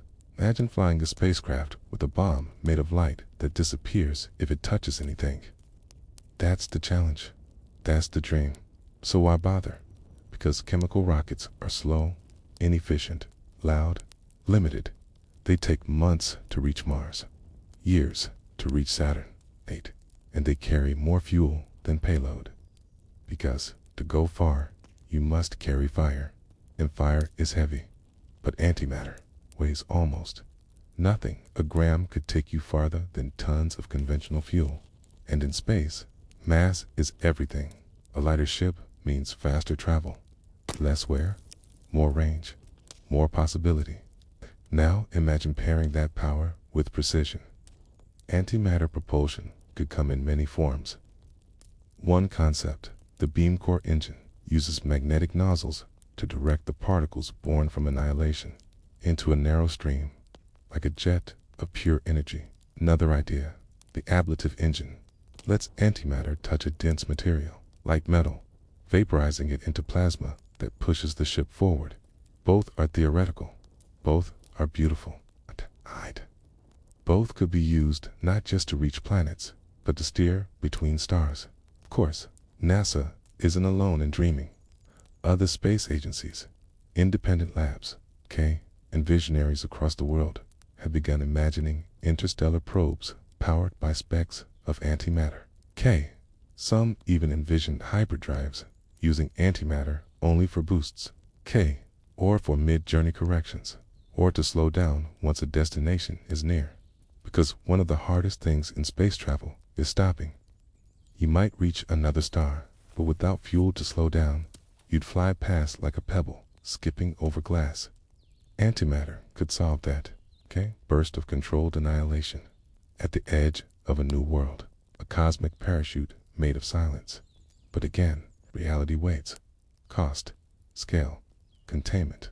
The machines to make antimatter cost billions. The energy required is immense, and the risk, the slightest failure, is final. Even a microgram released improperly could vaporize the ship. Even a single cracked trap could end the dream. So the science continues slowly, cautiously, but still, it continues. Because every few years, a breakthrough comes. Better magnetic traps, improved production rates, more stable containment. Okay, and each small step brings us closer to that first leap. There's something poetic about it, that the quietest particle might someday power our loudest dreams. That the mirror of matter, once thought useless, could be our greatest ally in flight. And that annihilation could be not an end, but a beginning. Because what is travel, if not transformation? What is a journey, if not the surrender of where you are to become something new? Tonight, as you lie still, let your mind drift outward, past Earth, past the moon, past Mars. Imagine a small ship, quiet as breath, gliding between stars. Its engine does not roar. It hums, faint as a pulse. Inside it, a cage of antimatter, held in a cradle of fields, waiting to meet its match, waiting to vanish, and, in vanishing, to move. That's the paradox of antimatter. It does not want to exist, and yet, we build our future upon it. Okay?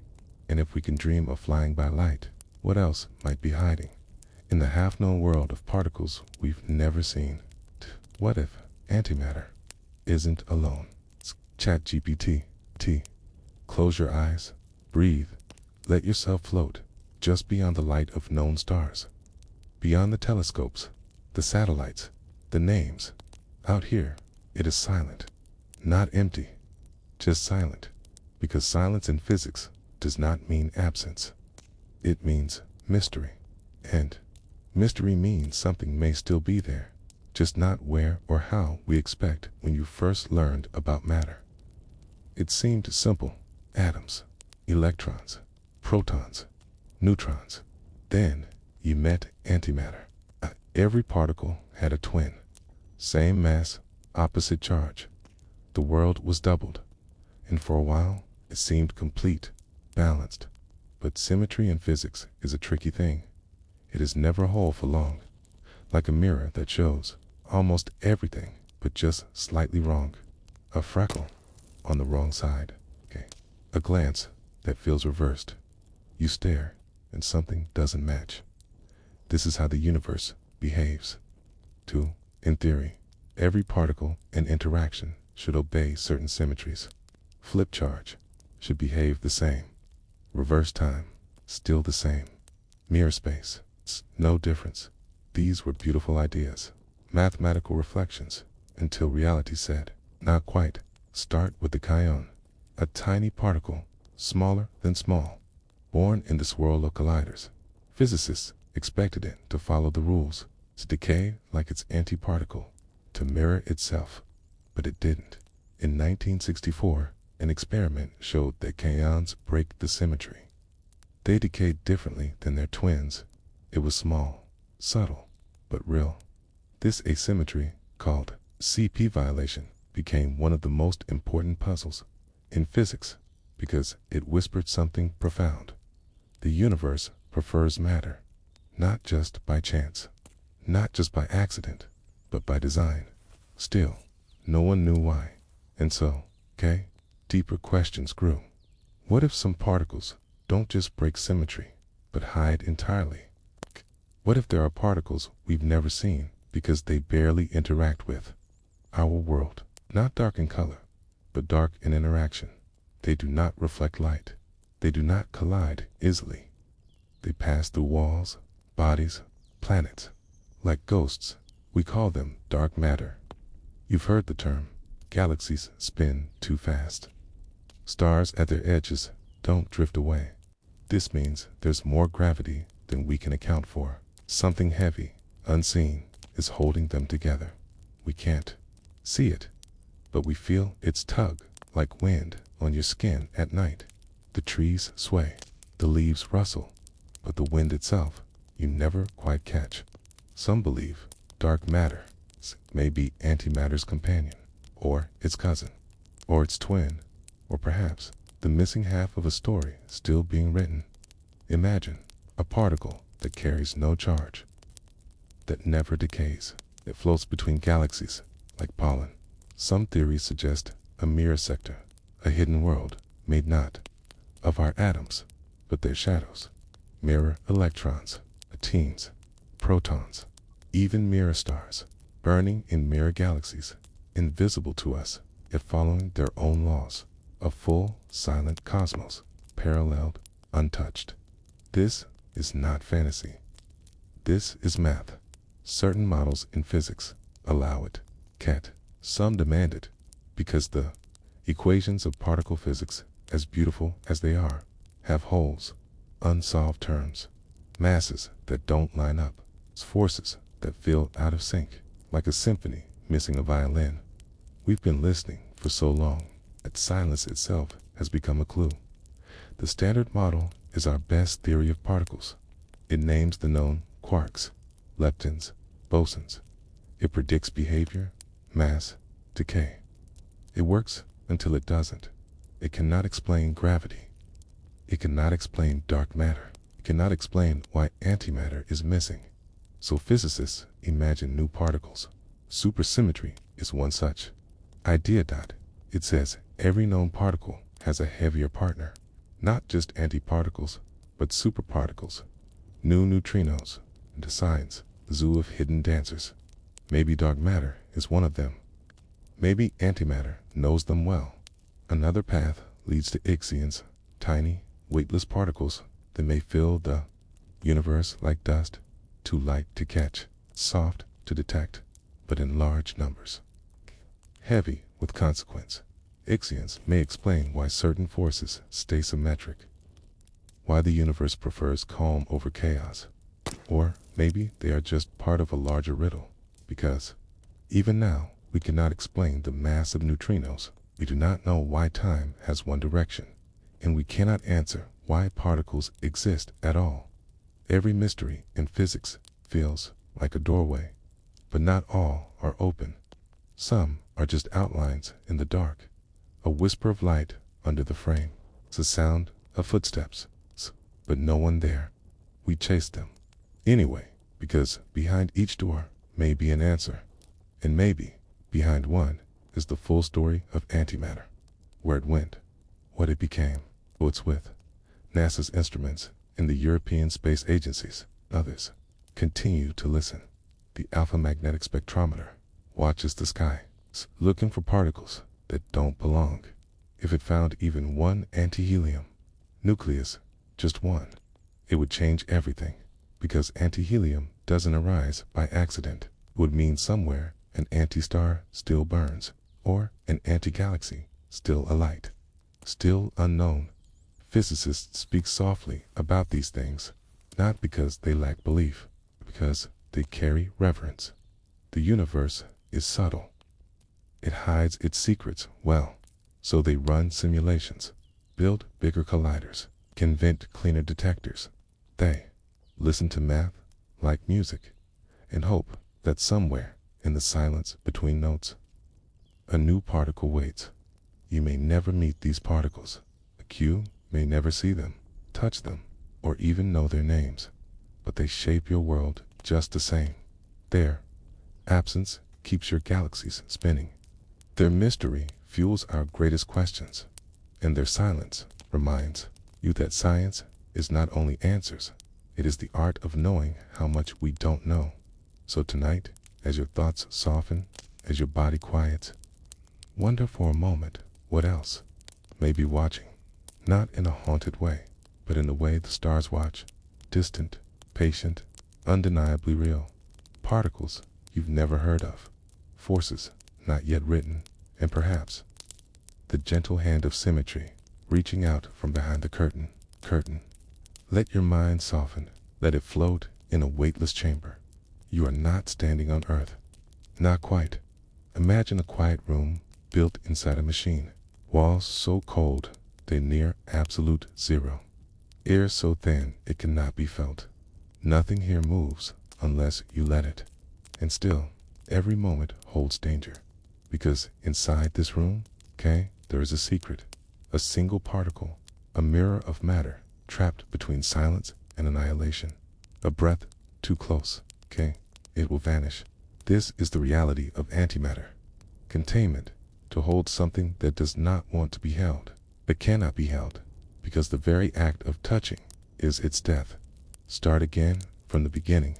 Antimatter is not just rare, it's impossible to store in the usual way. You cannot place it in a box. You cannot sit it on a table. You cannot chill it in a jar. The moment it meets matter, any matter, it annihilates.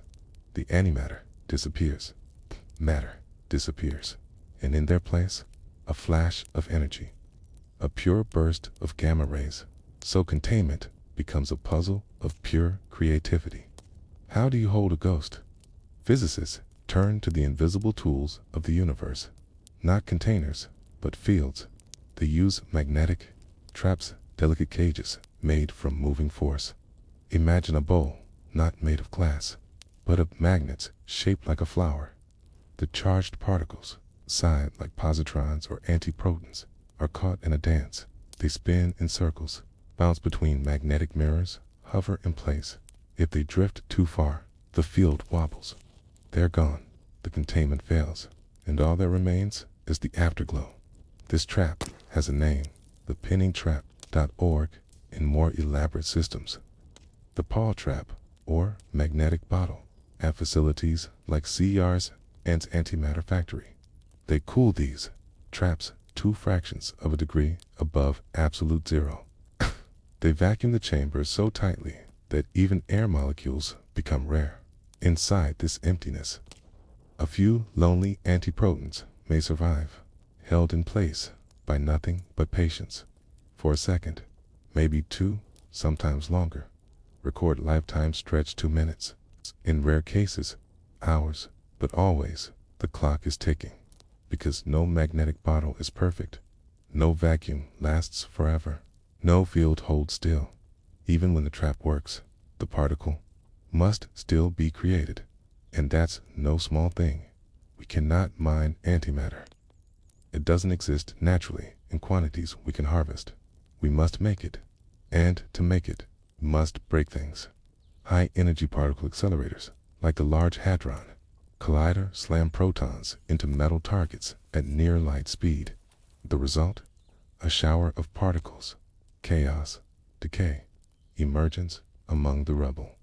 For a moment, an antiproto. It spins, it floats, and then we catch it. If we're lucky, the process is wildly inefficient. For every billion collisions, we might collect a few usable antimatter particles. Even then, they must be sorted, slowed down, cooled, isolated. It's like finding a snowflake in a volcano and carrying it on a candle. Now, picture an entire team standing behind glass, watching screens filled with graphs and numbers. They do not see the antimatter. They see traces, data points, fluctuations in magnetic fields. And yet, in their hearts, they know what they are holding. A whisper of the universe's first moment, the other side of creation. A particle that should have disappeared, but DIDN, single quotes, T, not yet, at CERN. There is also the alpha experiment. Here, scientists do not trap just individual antiprotons. They go further. They combine antiprotons with positrons to form antihydrogen, the simplest antimatter atom. It mirrors hydrogen, the most abundant element in the universe. But this version, extinct, exiled, kept alive only in vacuum and dream. Once created, antihydrogen is trapped in a magnetic bottle. If it touches the walls, it's gone. But if it stays, then we can ask questions. What is its spectrum? Does it fall the same way in gravity? Does it absorb light differently? Does antimatter obey the same physics?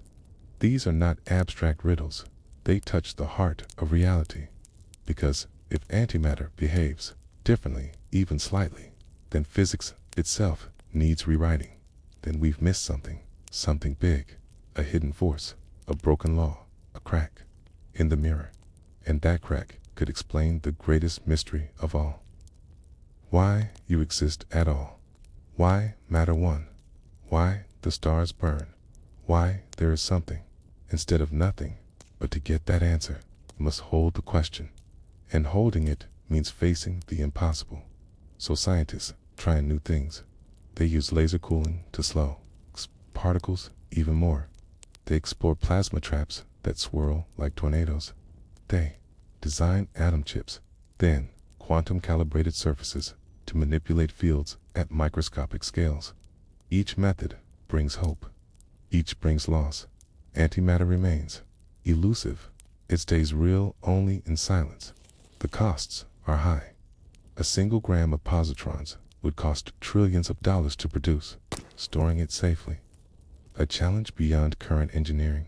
But the dream persists, because in those tiny particles, those flickers of almost light, we glimpse possibility.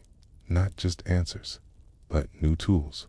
One day, perhaps, we'll build antimatter engines, tiny bursts of annihilation driving ships between planets. Or, one day, stars. Or, perhaps, antimatter therapy. Targeted annihilation to destroy cancer cells, atom by atom, dot. Or even, if we dare dream, new kinds of sensors, new windows into the early universe, where matter and antimatter still danced in balance. But for now, we are limited by touch, by fragility, by the rules of contact. We can know antimatter. We can see its tracks. We can even invite it into traps for seconds at a time. But we cannot embrace it. We must love it from a distance. So tonight, as your breath softens, imagine a particle floating in a field of nothing. It hums, spins, it waits, and all around it, magnets hold their breath. Scientists watch from the dark. The time ticks gently, and in that stillness, a fragment of the universe's secret hovers just out of reach. You are drifting again. No urgency. No weight, only thought, moving slowly, like a ship crossing a dark sea. The stars around you shimmer in quiet breath. The galaxy unfolds like a map of dreams, and deep within that dream, a question glows. Could we sail these stars with engines made of silence? Kuti, vessel that runs not on coal or gas or chemical fire, but on something pure, on annihilation.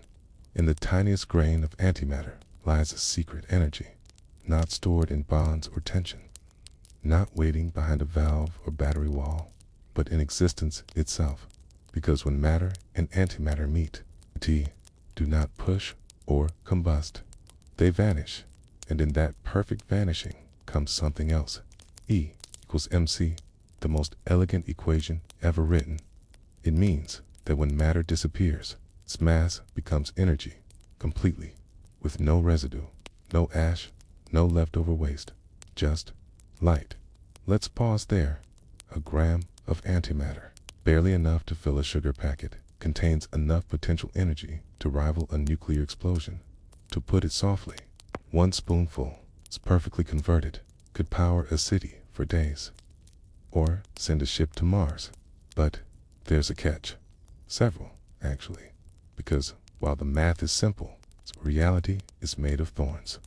First, making antimatter. As we've seen, antimatter cannot be mined. It must be manufactured, and we are not good at it. Right now, creating even a single nanogram, 1/1000th of a gram, requires immense particle accelerators, colliding protons at near light speeds, and filtering out the rare particles that emerged at CERN, the world's most powerful particle laboratory. All the antimatter they've ever made amounts to a few picograms, trillionths of a gram. If you collected it all, it wouldn't even move a scale. And yet, that speck represents millions of dollars and decades of precision. Second, storing it. We've explored the fragility of containment. But now, imagine scaling that up. To use antimatter as fuel, you need to store it, transport it, feed it steadily into an engine. But every molecule of air, every atom of containment, is made of matter touch, and it's gone. So you must suspend it in vacuum, in magnetic cages, without error. A single misstep,